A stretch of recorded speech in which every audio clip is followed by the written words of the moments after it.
I'm here with Max Blumenthal. We're talking about the censorship that's surrounding Ukraine and Russia, which is crazy that this is happening, but it's happening, right?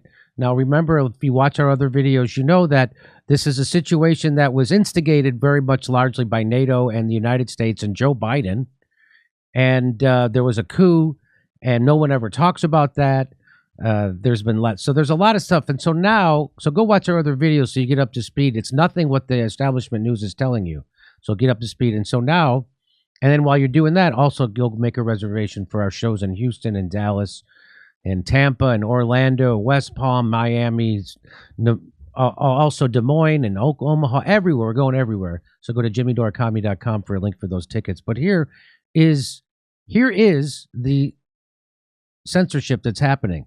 Social media companies ban Russian news RT in Europe. Remember, it's only censorship if it's done through the government. So when a corporation the size of a small government does it, I like to call it freedom ship. That's what it's kind of like how it's not torture if we outsource it to a country that allows torture. Or as I call it, freedom therapy. Okay. Twitter is labeling links to Russian state media. So that's happening. Hey, how do they determine who is linked to Russia? I hope they consult with experts like, Rachel Maddow and Keith Olbermann, stuff like that. Here's another one. Visa and Mastercard have banned Russian banks as more Western sanctions roll out. So what is the result of that? Well, the result of that is people's lives are turned into misery in Russia. Regular people, they can't get on the train now. So the headline here is Apple Pay and Google Pay no longer work on Moscow's metro system, leading to long lines as people fumble about for cash.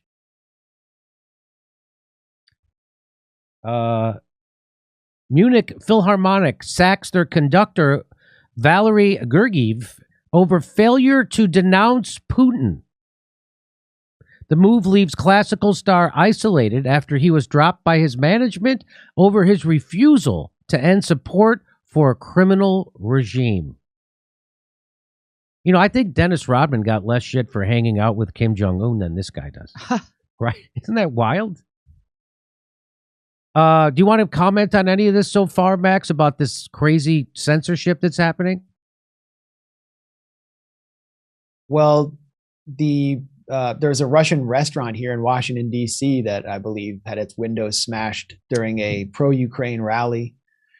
And the Russian embassy was defaced. I spoke on another segment earlier about, what I'm hearing about across the country where the Texas restaurant industry has banned all Russian products. Public schools are doing Ukraine solidarity events for students, and Russian athletes are under attack if they refuse to denounce Putin. It's just an all-out campaign blaming all Russians. Eric Swalwell, the militaristic Democratic congressman, has doubled down on his call to expel all Russian students from universities. It just shows kind of the repressed racism of liberals. Of course, Russians are not considered people of color in the United States.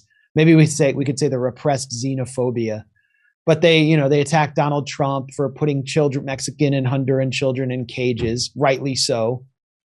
They are pro-immigrant.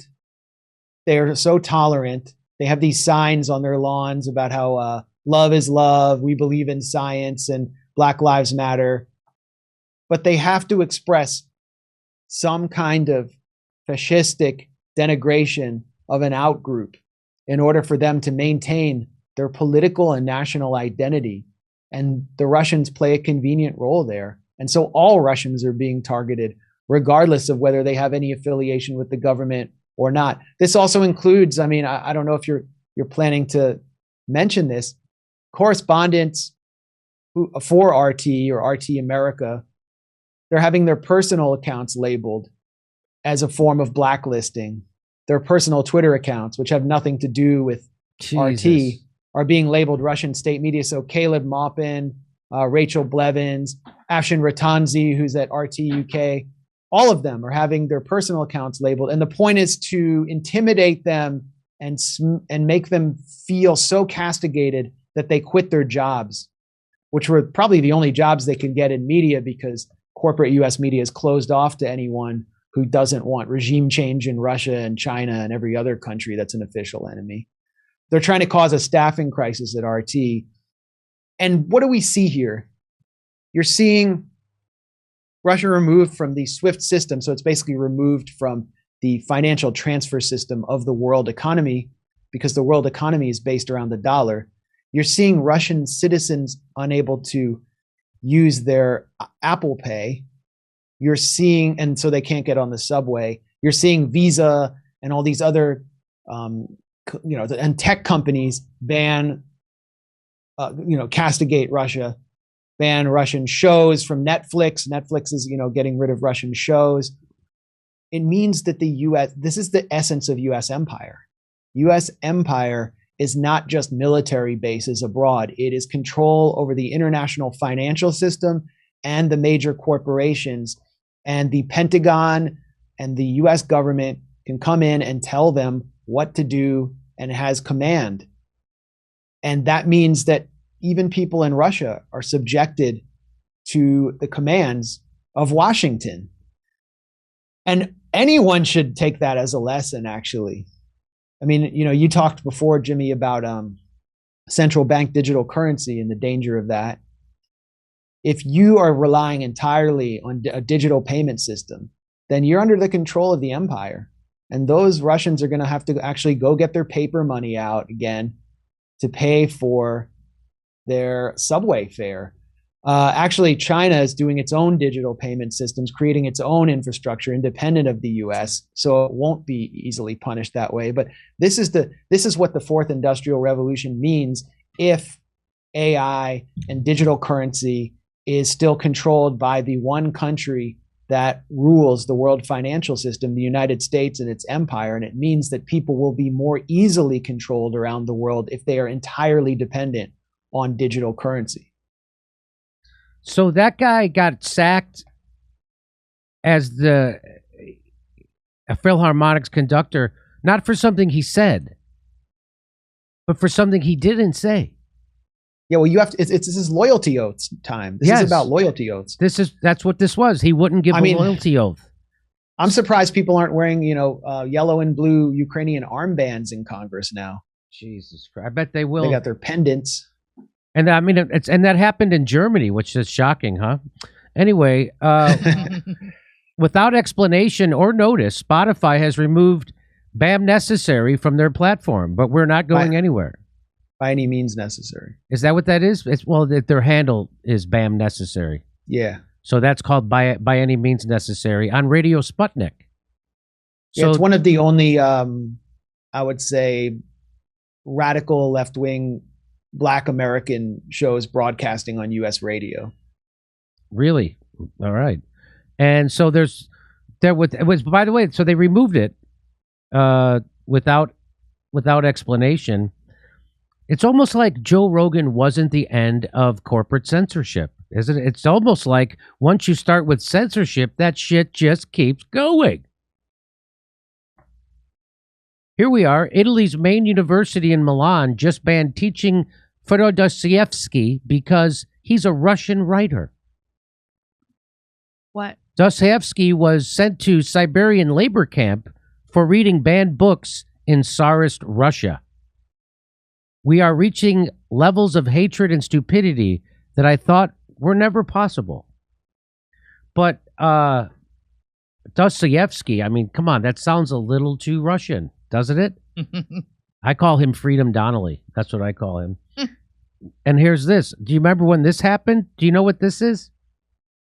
The United States and the Ukraine, the only two countries in the world that voted against a UN resolution that condemned Nazism. That's real.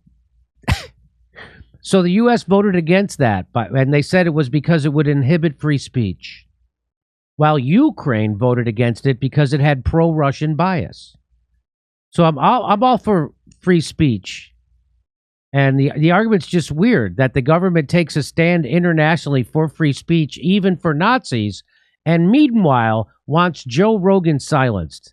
I think Nazis killed more people than horse paste. Historically, I could be wrong, but there you are. Do you remember this, Max? This happens every year. I mean, every year there's a UN vote to condemn Nazism. Russia introduces the resolution, and the US and Ukraine vote against it. It's like an annual festival of Nazi apologia. Remember before the EU banned RT, the Biden administration openly supported Zelensky banning opposition media outlets that criticized the Maidan regime. This was never about democracy. It was a NATO-directed campaign for dominance by any means.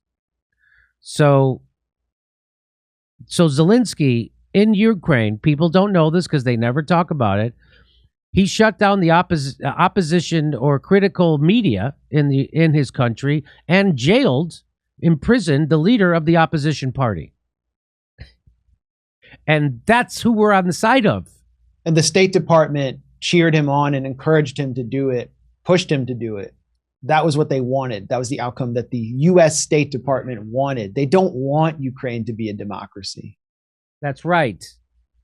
So that's the crazy idea that people are like Saturday Night Live and everybody, I stand with Ukraine, I stand with the Ukrainian people. Well, yeah, Ukrainian people we all feel sorry for, but their government is 100% corrupt. Facebook allows praise of neo-Nazis Ukrainian battalion if it fights Russian invasion. This is real. So before you couldn't ever praise neo-Nazis, you'd get your page taken down. But now you can because of Ukraine. So the reversal raises questions about Facebook's blacklist-based content moderation, which critics say lacks nuance and context. You think? Wow. So basically we have to protect free speech only if you are a Ukrainian Nazi. Is that the policy?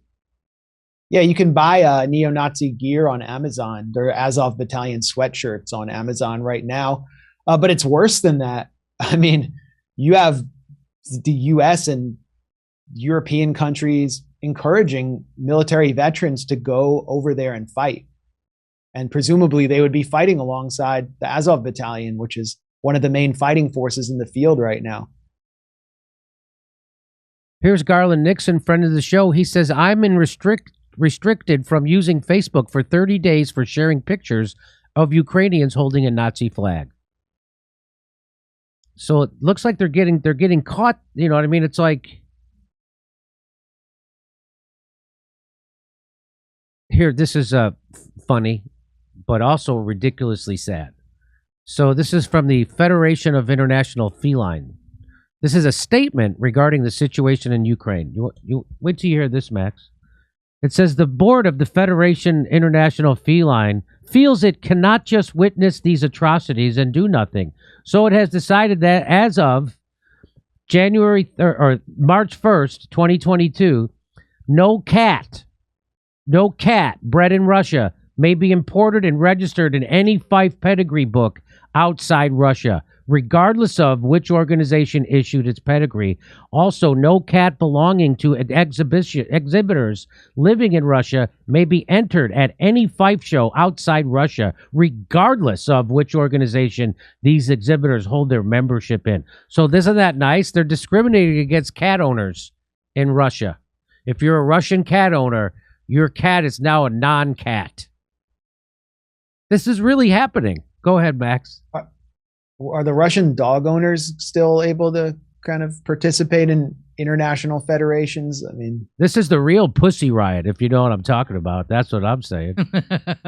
Well, it's a lot like Pussy Riot, which was sponsored by U.S. and British intelligence and went to meet with Hillary Clinton. I mean, they're like the favorite punk band of every NATO minister. Yeah, I know. I know. This is like an extension of Pussy Riot. I interviewed the woman from Pussy Riot, and it was a disappointment. Well, I mean, let's say they're Russian. So under this McCarthyite campaign targeting every Russian, even Pussy Riot, for all their service to U.S. empire, they should be. Even Pussy Riot would be targeted just because they're Slavic people, just because they're Russian. I mean, This is just pure xenophobia, and I don't know feline xenophobia as well. I mean, how could you be proud of this? How could you be a Westerner and be proud of this? It's like, oh yeah, we become the thing we claim to hate whenever we're scared a little. It's just amazing.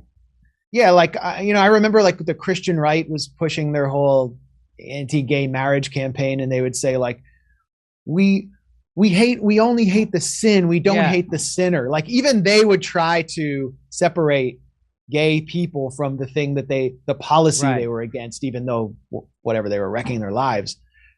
The liberal Russophobic McCarthyites don't even try. They're just showing it's another mask lifting moment. Yeah, I don't hate that. But I don't. Yeah, they don't hate the gays. They just hate the disgusting gay habits, right? Hey, we got more dates for our 2022 stand-up tour. We're going everywhere. We're going to Dallas, Houston, Florida. We're going to Omaha, Des Moines, Pittsburgh, Columbus, Ohio, and Los Angeles. Go to jimmydorecomedy.com for a link for all the tickets for all our shows.